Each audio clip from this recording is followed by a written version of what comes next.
नमस्कार मित्रांनो, मैत्रिणींनो. पुढचा शेअर आपण बघूया. त्याचं नाव आहे GSFC, म्हणजे गुजरात स्टेट फर्टिलायझर कंपनी.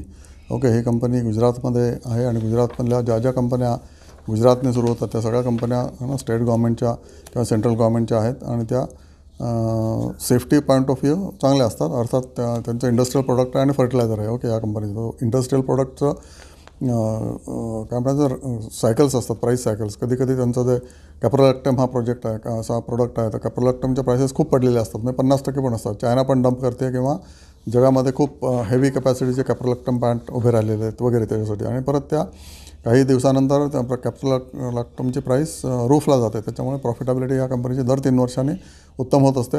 फर्टिलायझरमध्ये तुम्हाला माहिती आहे विशेष प्रॉफिट नसतो. बऱ्याच प्रकारची फर्टिलायझर्स ही कंपनी बनवते.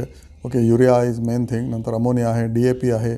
ओके, आणि ट्रेडेड पण फर्टिलायझर्स यांची आहेत, म्हणजे ट्रेडेड युरिया पण आहे. ओके, कारण भारताला स्वतःचे फर्टिलायझर्स काय म्हणायचं पुरत नाही, त्यामुळे इम्पोर्ट पण करतात आणि इम्पोर्ट ही कंपनीसुद्धा करते, GSFC. ओके, याचं PE 12.4 आहे, म्हणजे खूप स्वस्त कंपनी आहे.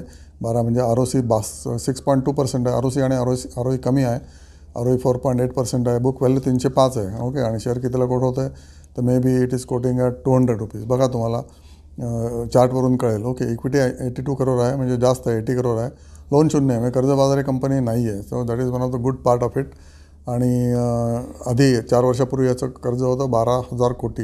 ओके, आणि ते सगळं कर्ज त्यांनी परत दिलं आहे कारण प्लांट एक्सपांड झाला आहे. आणि प्लांट एक्सपांड झाल्यामुळे रेव्हेन्यू वाढलेले आहेत, सेल्स वाढलेले आहेत आणि प्रॉफिटेबिलिटी पण वाढलेली आहे. ओके, आणि ह्याचा TTM जो सेल्स जो प्रॉफिट होता तो 2200 कोटी होता, सेल्स होता, आणि PBT होता 184 करोड. ओके, म्हणजे लास्ट इयरला ह्याचा होता 1138 करोड.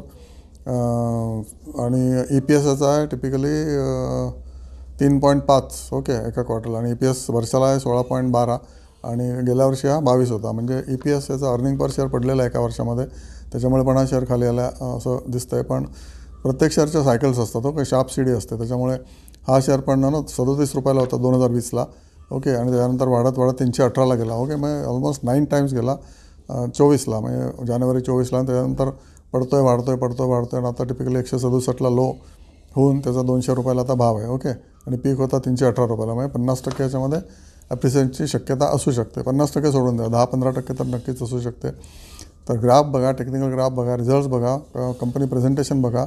गव्हर्नमेंटची कंपनी आहे आणि गव्हर्नमेंटचे शेअर्स याच्यामध्ये 38% आहेत. FII 11% आहे, DII 60% आहे आणि पब्लिककडे 37% आहे. पब्लिक शहाणी असते, पब्लिक सब जानती आहे. त्यामुळे GSFC माझ्या प्रमाणे शेअर उत्तम आहे.